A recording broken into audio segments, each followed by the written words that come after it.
Welcome to Payel's kitchen. ডিম ছাড়া orange fruit কেকের রেসিপি নিয়ে এসেছি।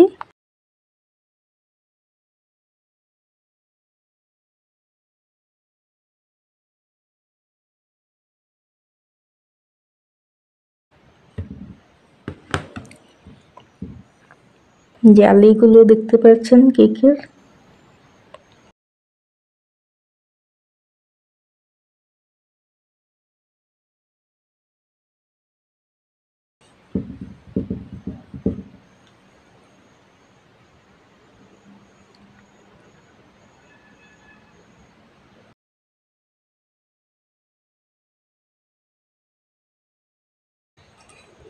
একটা ডিপ সসপ্যান নিয়ে নিয়েছি, ভালো করে সব দিকে তেল লাগিয়ে নেব।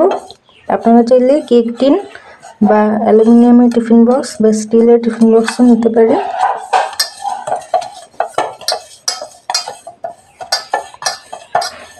গোল করে কাগজ কেটে ভেতরে লাগিয়ে দিচ্ছি। কাগজের উপরেও তেল লাগিয়ে দেবো।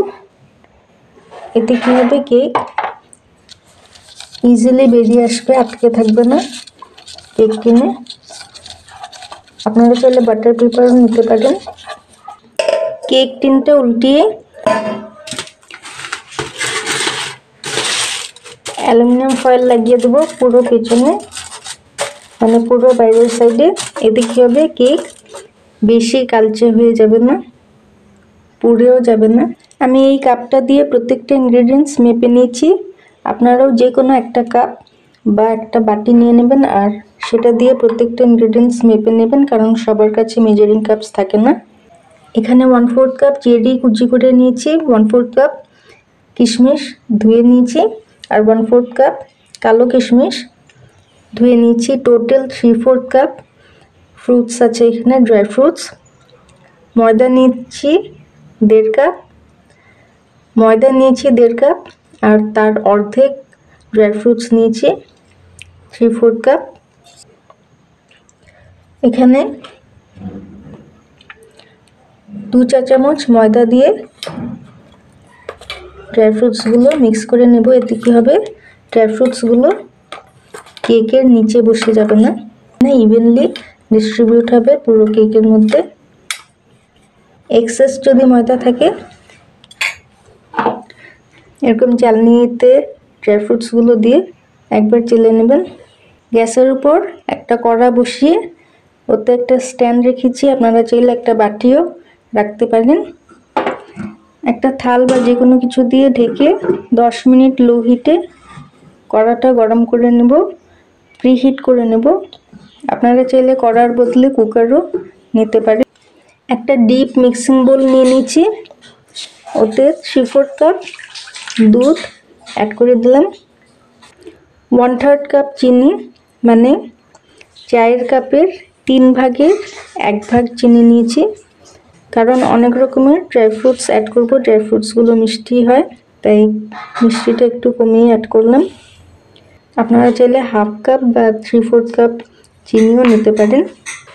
1/3 কাপ রিফাইন্ড অয়েল অ্যাড করছি, আপনারা চাইলে 1/2 কাপও অ্যাড করতে পারেন।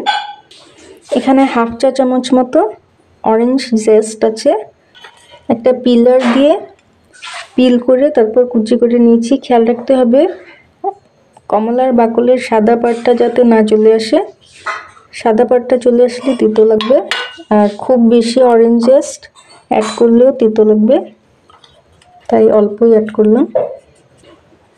এবার একটা হুইস্ক বা স্পুন দিয়ে মিক্স করে নেব। আমি বড় দানার চিনি নিয়ে ক্যাস্টর সুগার নিয়েছি, এটা বলতে বেশি সময় লাগবে না, ছোট দানার চিনি এটা। দুধ, চিনি, তেল একসাথে মিশে গেছে সুন্দরভাবে, আর চিনিও গলে গেছে। একটা চালনি বা স্ট্রেনার রেখে নিলাম। এতে 1.5 কাপ ময়দা অ্যাড করে দিচ্ছি। ল্যাপা 1 চা চামচ বেকিং পাউডার প্লাস 1/2 চা চামচ বেকিং পাউডার, টোটাল 1.5 চা চামচ বেকিং পাউডার, কারণ ময়দা 1.5 কাপ ছিল। বেকিং সোডা নিচ্ছি 1/2 টিস্পুন, চেলে নেব।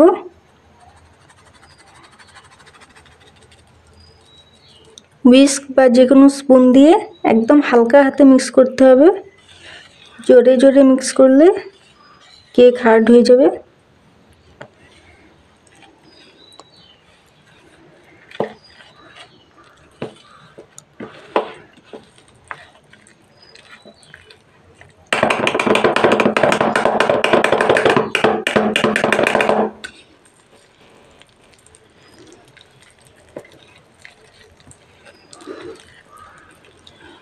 এতে 1/4 কাপ অরেঞ্জ জুস অ্যাড করে দিচ্ছি।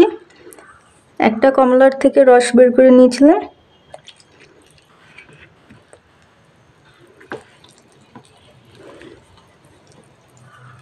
ব্যাটারটা বেশি ঘন মনে হচ্ছে, একটুখানি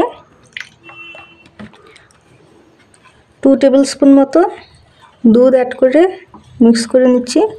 বেশি পাতলাও করব না ব্যাটারটা, আবার বেশি ঘনও না, এরকম হবে কনসিস্টেন্সিটা। আর পুরো লাম্পস চলে যাওয়া অবধি মিক্স করতে হবে হালকা হাতে। এবার ময়দাতে কোট করে ড্রাই ফ্রুটস অ্যাড করে দিচ্ছি, হালকা হাতে মিক্স করে নেব।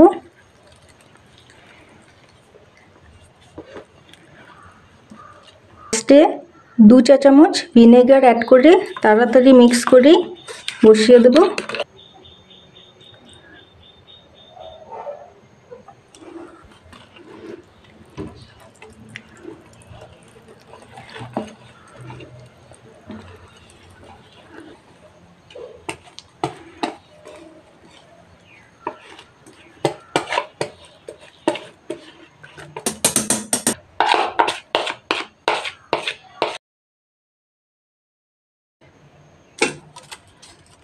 কেক টিন বসিয়ে ঢাকা দিয়ে দিলাম লো হিটে। কুক করব যতক্ষণ না পুরোপুরি কুক হচ্ছে।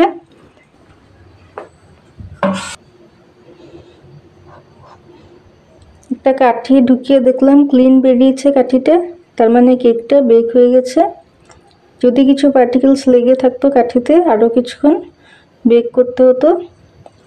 এখন খুব গরম, ঠান্ডা হওয়ার অপেক্ষা করব, তারপর ডিমোল্ড করব, নয় কেক ভেঙে যাবে।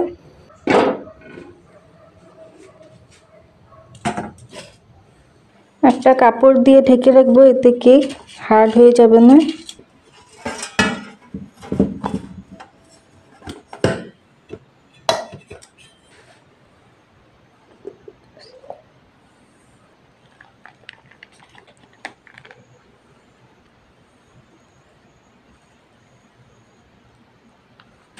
কেকের পেছনটা দেখতে পাচ্ছেন পুরো জালিদার হয়েছে, তার মানে কেকটা পারফেক্ট হয়েছে।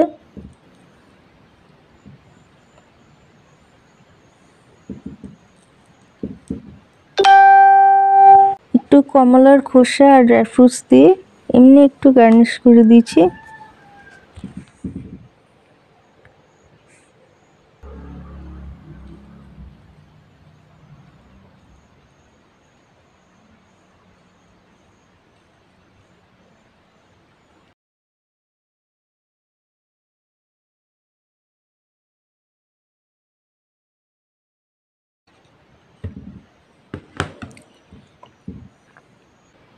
জালিগুলো দেখতে পাচ্ছেন কেকের।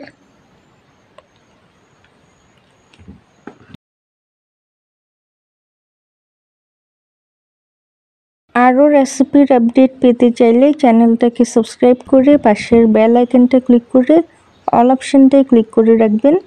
এতে কি হবে, আমি যখনই কোনো নতুন রেসিপি, নতুন ভিডিও আপলোড করব, সঙ্গে সঙ্গে আপনাদের কাছে নোটিফিকেশনস পৌঁছে যাবে। Thank you for watching.